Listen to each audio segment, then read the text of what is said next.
터키뉴스 유수인 기자와 함께하는 메디인 시작하겠습니다. 건강과 관련된 이슈들 잘 살펴가시기 바라겠습니다. 안녕하세요. 안녕하세요. 자, 오늘 준비된 소식 바로 들어볼까요? 네, 최근 사용이 늘고 있는 흑채, 치아 교정기가 MRI, 즉 자기공명 영상 촬영 중 화상이나 기기 고장 등의 원인으로 지목되고 있습니다. 문제는 의료기관 관리자인 의료인에게 안전관리 책임 소재가 없어서 안전사고 발생 시 의료기사 등의 종사자가 모든 책임을 지는 일이 발생하고 있다는 점입니다. 이는 단순히 종사자에게 과도한 책임이 부여되는 것뿐만 아니라 환자 안전에도 위협이 될 수 있는데요. 어떤 보완책이 마련되어야 할지 얘기 나눠보도록 하겠습니다. 네, 진단용으로 사용되는 방사선 기기. 암 진단이나 또 치료 등 의료 분야에 있어서는 없어서는 안 될 정말 중요한 존재가 됐는데요. 물론 올바른 진단을 위해서는 정말 필요하지만 안전사고가 일어나면 환자뿐만 아니라 종사자에게까지 영향을 미치는 만큼 주의가 필요합니다. 오늘 관련해서 살펴보고 가도록 하겠습니다. 먼저 이런 안전사고가 일어나게 되는 주요 원인으로 지금 흑채 그리고 치아 교정기가 지목이 되고 있는 거죠. 예. 그 서울 소재 대학병원에 근무하는 방사선 기사들에 따르면요. 그 흑채와 치아 교정기 사용으로 MRI 관련 안전사고가 발생할 수 있다고 합니다. 기사장 A씨는 흑채 안에 금속성 물질이 있으면 장비가 고장날 수 있고 심하면 머리 부분에 화상을 입을 수 있다고 설명했습니다. 네. 지금 답변에서 사실 놀란 부분이 좀 몇 가지 포인트가 있는데 일단은 흑채라면 우리가 뭐 탈모 커버라든지 스타일링을 위해서 두피에 뿌리는 물체인데 거기에 지금 금속성 물질이 있을 수 있다라는 사실 거기에 한 번 놀랐고 그리고 이런 금속성 물질이 MRI 관련 고장에 영향을 미친다는 사실에 또 한 번 놀랐는데 지금 원인의 치아 교정기도 있었잖아요. 그럼 치아 교정기가 원인으로 지목되는 이유도 이 자체가 지금 금속성 물질로 이루어져 있기 때문입니까? 안전 때문에? 예, 그 치아 교정기를 하고 있는 경우라면 영상 품질이 좀 크게 떨어지기 때문에 촬영이 좀 불가하다는 측면이 있습니다. 또 다른 방사선사 B씨는 그 금속 치아 교정 장치를 하고 있다면 뇌 MRI 촬영은 좀 불가하다. 환자 안전이나 기기상에 영향을 준다기보다는 이미지 출력이 좀 어렵기 때문이다. 라면서 그 일시적으로 교정 장치를 제거하거나 질환에 따라 CT 촬영으로 대체할 수밖에 없다고 말했습니다. 그 A 기사장도 요즘에는 MRI 촬영이 가능한 교정 장치가 나오고 있는데 그런 게 아니라면 머리 쪽 촬영은 어렵다. 유지 장치도 마찬가지라면서 검사는 할 수 있겠지만 이미지가 좀 선명하게 안 나온다고 설명했습니다. 치아 교정기를 차고 있으면 영상 자체가 잘 안 찍히는군요. 예, 좀 흐릿하게 나타납니다. 그렇군요. 네. 그리고 또 MRI 촬영할 때 요즘에는 마스크 착용에도 주의를 기울여야 한다고 하는데 그건 왜 그런 겁니까? 예, 작년 식품의약품안전처가 MRI 검사를 받을 때 마스크를 꼭 확인하라고 당부한 바 있는데요. 네네. 미국에서 금속 부품이 들어간 마스크를 착용하고 MRI 검사를 받은 환자가 얼굴에 화상을 입는 사고가 발생했기 때문입니다. MRI는 그 강한 자기장을 일으켜서 인체 내부를 영상으로 만들어 보여주는 검사 장비인데요. 금속이 있으면 영상이 왜곡돼 부정확한 검사 결과가 나올 수 있고 열이 발생해 피부 화상을 입을 수 있습니다. 그렇군요. 그러니까 마스크 보시면 그 코 지지대 부분이 있잖아요. 그곳이 금속으로 된 지금 마스크가 있기 때문인 건데 근데 이제 그런 병원에서 MRI 검사를 받을 때는 지금 마스크에 금속으로 된 그 코 지지대가 있는지 없는지도 좀 확인을 해봐야겠네요. 예, 그 은이나 구리로 된 항균 코팅이 된 마스크도 나오기 때문인데요. 금속 성분에 의해 문제가 발생할 수 있어서 이런 종류의 제품을 착용하지 않는 게 좋습니다. 그 대신 그 코 지지대가 플라스틱으로 되어 있는 마스크나 병원에서 제공하는 마스크를 쓰는 게 좀 안전합니다. 그렇군요. 알겠습니다. 병원 가서 검사를 받을 분들은 혹은 받으시는 분들은 내 마스크 원재료를 좀 미리 확인을 해 보시는 게 좋을 것 같다는 생각은 드는데 근데 이제 코 지지대 부분이 거기가 금속인지 플라스틱인지 어떻게 합니까? 사실 열어볼 수도 없고 만져만 보면 그게 정확하게 알 수가 있는 게 아니잖아요. 이게 내가 지금 하고 있는 보건용 마스크의 원재료를 확인할 수 있는 방법이 있나요? 예, 마스크의 원재료는 제품 포장의 표시사항을 이제 확인하거나 또는 그 식약처 홈페이지에 접속해 해당 마스크 품명을 입력한 후에 그 원재료를 확인할 수 있습니다. 또 그 마스크 착용으로 인해 화상 등의 이상 사례가 발생한 경우에는 의료기관에서 식약처 누리집 또는 그 한국의료기기 안전정보원으로 신속히 보고해 줄 것을 당부하고 있습니다. 그렇군요. 그러면 마스크 말고 MRI 검사를 받을 때 또 하면 안 되는 것들이 더 있습니까? MRI 검사 전에는 목걸이나 시계, 머리핀 등 금속 액세서리를 착용해서는 안 되고요. 마스카라나 아이섀도우에도 소량이지만 금속 성분이 들어있을 수 있기 때문에 눈화장을 되도록이면 하지 않는 게 좋습니다. 목걸이나 시계 같은 그런 액세서리는 안 되는 줄 알고는 있었는데 마스카라나 섀도우 같은 화장품에도 금속성 물질이 들어있을 수 있다는 건 미처 몰랐네요. 뭐 여튼 우리가 알아야 주의를 할 수 있으니까요. 자, 이런 사항들 꼭 가족이라든지 주변 지인들에게 알려주시면 좋을 것 같습니다. 자, 그런데 혹시나 모르고 했다가 사고가 났을 때, 물론 화상도 굉장히 큰 사고지만 환자들 중에는 이보다 더 큰 피해를 입은 환자들도 있다고요. 네. 금속성 물질이 기기에 붙을 경우 환자 피해는 더 커질 수 있는데요. 그 취재에 응했던 그 A 기사장은 MRI는 자기장이 강할수록 영상이 더 선명하게 촬영되지만 위험성은 더 증가한다.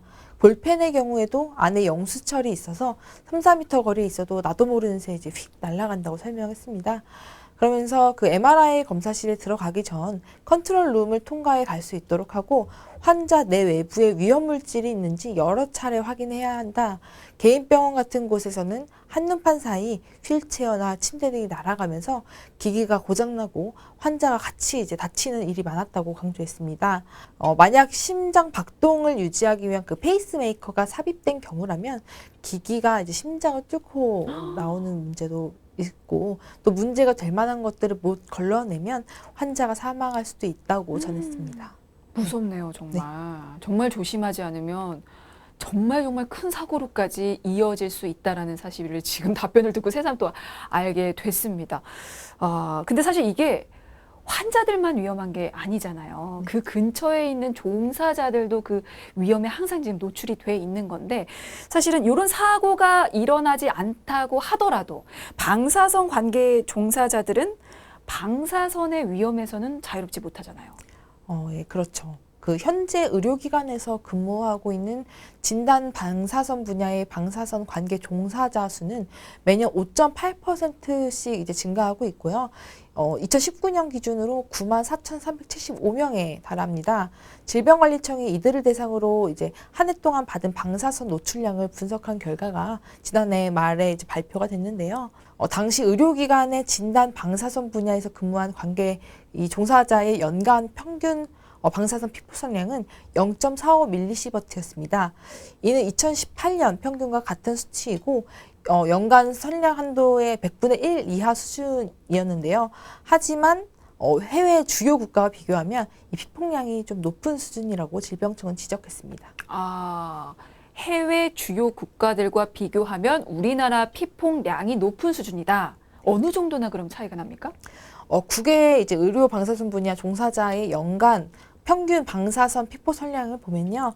일본은 0.3, 캐나다는 0.06, 독일은 0.05mSv 등으로 국내보다 훨씬 낮은 편입니다. 지금 앞서서 우리나라가 0.45mSv라고 했으니까 지금 낮은 곳은 독일이 0.05mSv거든요. 비교해보면 높긴 높은 것 같습니다. 근데 이제 이보다 훨씬 높게 피폭 선량이 5mSv를 초과하면 주의 통보를 받게 된다고 하는데요. 이렇게 주의 통보를 받은 종사자가 얼마나 된다고 지금 조사가 됐죠? 예, 그 지난해 분기별 그 피폭 선량이 5mSv를 초과해 주의 통보를 받은 종사자는 총 770명으로 집계됐습니다. 2015년부터 지난해까지 최근 5년간 전체 이제 방사선 관계 종사자 가운데 주의 통보를 받은 이 종사자 비율은 모두 1% 미만인 것으로 나타났습니다. 뭐 물론 지난 5년 동안 뭐 5mSv를 초과하는 종사자가 1% 미만으로 나오도록 관리를 하고 있다고는 하지만 그래도 이제 다른 나라들과 좀 비교를 해서는 의료기관의 방사선 안전관리가 부실하다라는 이야기가 좀 나오고 있는데요. 지금 어떤 문제점들이 좀 지적이 되고 있습니까? 일단 지난해 4월 공개된 2019년 진단용 방사선 안전관리 통계를 통해 드러난 내용인데요. 전국의 진단용 방사선 발생 장치 중 이제 35% 가량이 10년 넘게 사용되고 있고 사용 기간이 이제 20년을 초과해 사용되고 있는 그런 장치도 약 6%에 달하는 것으로 확인됐습니다. 네. 사실은 이게 그 전체 진단용 방사선 장치가 매년 증가하는 추세이긴 한데, 근데 이제 표를 보면 상대적으로 그 장비들이 점점 노후화되고 고령화되고 있는 것 같아요. 우선 2019년에 보고된 그 89,955대의 장치 중 7.6%인 6,875대가 사용 중지 상태로 보고됐고요. 제조 연도가 미상인 장치 621대를 이제 제외하고 사용 중지 상태의 장치 평균 연령은 17.66년이었습니다. 이어 이제 그 사용 중인 그 83,080대에 대한 장치 사용 기간을 분석한 결과 제조 연도를 확인할 수 있는 장치의 그런 사용기간 평균은 8.86년으로 확인됐습니다. 11년 이상을 사용한 진단용 방사선 발생 장치는 전체의 35.2%에 달하는 것으로 나타났는데요. 사용 기간이 5년 이하인 장치는 31,828대로 38.3%를 차지했고, 사용 기간이 이제 6년 이상에서 10년 이하인 장치는 21,340대, 11년 이상이면서 20년 이하인 장치는 24,530대, 20년 초과는 4,744대 등이었습니다. 네. 자, 그런가 하면 최근에 이 방사선 관리 기준을 강화해야 한다라는 내용의 연구 결과가 또 발표가 됐다고 하는데 내용 전해주시죠. 대한의료 영상진단협회 부설 한국방사선정책연구소는 의료기관에 근무하는 방사선사를 비롯한 관련 근무자와 질환의 진단을 위해 내원하는 환자들이 방사선으로부터 이제 안전해지려면 의료 방사선 관리 기준을 좀 강화해야 한다는 그런 연구 결과를 발표했습니다. 협회는 의료 방사선 안전 관리를 위한 환경 선량 측정 및 그 최적화 기술 개발 연구 과제를 3개년 사업으로 진행하고 있습니다. 이번 연구의 조사 대상은 어떻게 됩니까? 이번 조사는 국내 의료기관의 방사선 안전관리를 들여다보기 위해 그 조사 가능한 600병상 이상 종합병원, 상급 종합병원 6곳을 대상으로 진행됐습니다. 그렇군요. 결과는 어떻게 나왔나요?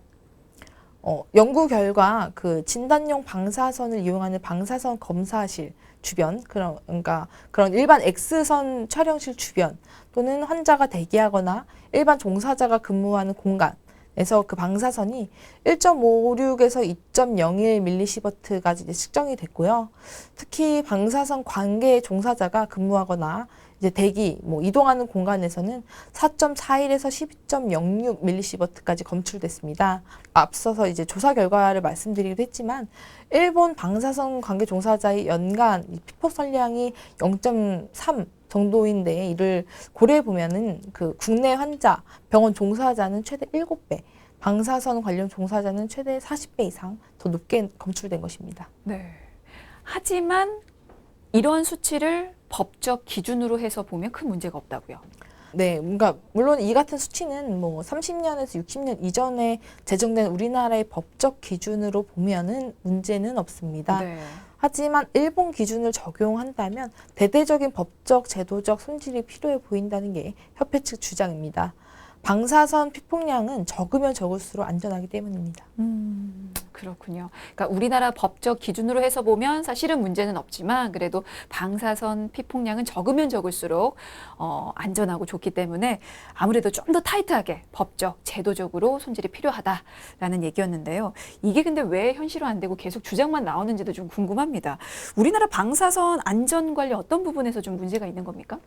일단은 우리나라 방사선 안전관리는 이분화되어 있습니다.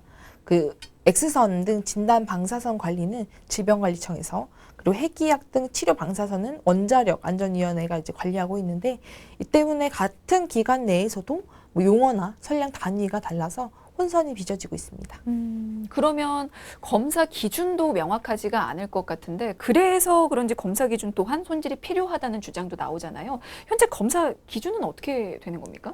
우리나라의 경우에는 최소 장치 설치 시나 주당 최대 동작 부하를 초과한 경우, 그리고 차폐 시설을 변경한 경우에 한해서 그 방어 시설 검사를 실시토록 하고 있습니다. 이러한 법적 권고는 일본 등 선진국과 비교해 볼 때 극명하게 차이가 난다는 것이 이 협회 측 주장입니다. 차폐 물질의 종류에 따른 기준, 진단용 방사선 발생 장치 종류와 그런 시설의 여러 경우에 따른 기준 등의 좀 명확한 기준이 부재한 것입니다. 뭐 우리나라 의료기관의 그런 방사선 안전관리가 일본에 비해서 좀 많이 낙후돼 있다라는 그런 평가가 좀 있는데요. 이런 문제들이 작용해서 아무래도 좀 비교가 더 되는 것도 같습니다. 빨리 관련 법과 제도를 손 봐야 되지 않을까라는 생각도 좀 들어요. 예, 특히 이번 조사 결과는 600병상 이상 규모 있는 국내 6개 종합병원의 이제 결과라는 점에서 심각성을 더해주고 있는데요.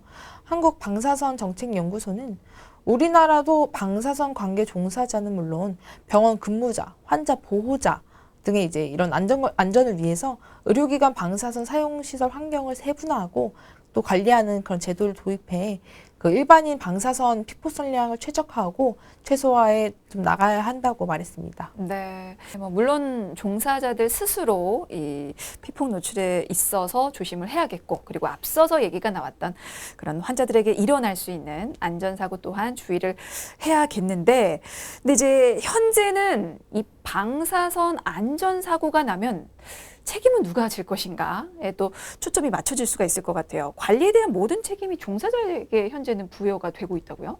네. 앞서 언급했던 그 A 기사장의 말에 따르면요. 병동에서도 바쁘다 보니까 신경을 미처 쓰지 못해서 실제로 병동에서 1차적으로 걸러지지 않는 환자들이 많다고 합니다. MRI 검사실에 들어가는 순간 그 사고가 많이 나고 환자 생명과 직결되기 때문에 그 방사선 기사들이 전반적인 책임을 지고 있는 실정이라고 합니다. 그렇군요. 이 방사선사가요, 부연 설명을 좀 드려야 할 것 같은데, 전문의의 지시 아래에서 방사선과 관련한 진료나 검사를 아무래도 하는 그런 의료 기사를 방사선사라고 합니다. 근데 이제 사고를 막기 위해서 사전에 2중, 3중으로 확인을 하는 업무를 지금은 거의 방사선사가 하고 있다라는 얘기고요. 그렇다 보니까 의료기사 등의 그런 종사자들에게 책임이 막중하게 몰릴 수밖에 없는 그런 현실인데, 현행 법령에서는 사실 어떻게 나와 있는지 좀 궁금합니다. 방사선 관련해서 사고가 났을 때 책임은 누가 진다, 뭐 이런 법령이 따로 있을까요? 현행법에 따르면 그 진단용 방사선 발생 장치의 관리, 운영 자격이 명시되지 않고요. 그 보건복지부령을 위임하고 있고 개설자, 또 관리자가 아닌 안전관리 책임자가 안전관리의 책임을 모두 지고 있는 상황입니다.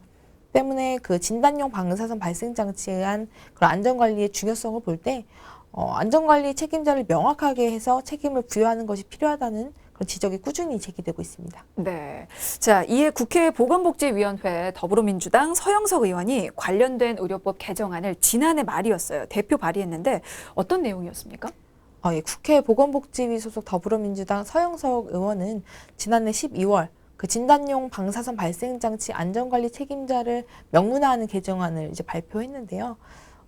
진단용 방사선 발생 장치를 설치한 그런 의료기관의 개설자나 관리자가 안전관리 책임자가 되도록 함으로써 관리와 책임을 강화하고 의료기관 개설자나 관리자가 의료인이 아닌 경우에는 그 보건복지부령에 따라서 안전관리 책임자를 선임하도록 해서 효율을 도모할 필요가 있다는 게 서 의원의 지적입니다. 그러니까 그런 장치를 개설한 의료기관의 개설자의 어떠한 책임 그리고 관리를 강화하자라는 내용인데요.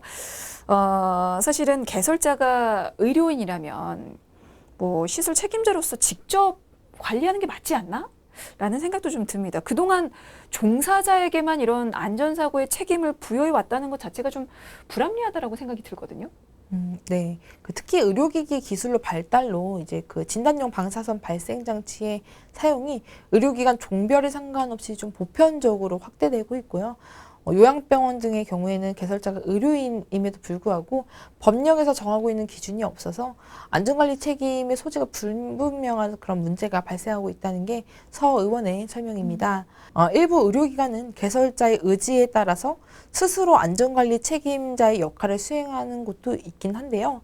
하지만 다수 의료기관은 안전관리 책임자가 개설자와 상관없이 별도로 선임돼서 이제 운영되고 있습니다. 그렇군요. 방사선의 유해성이 굉장히 심각한 만큼 안전관리가 더 강화돼야 할 텐데요. 자, 법률 개정이 이루어지면 어떤 식의 변화가 앞으로 일어날까요?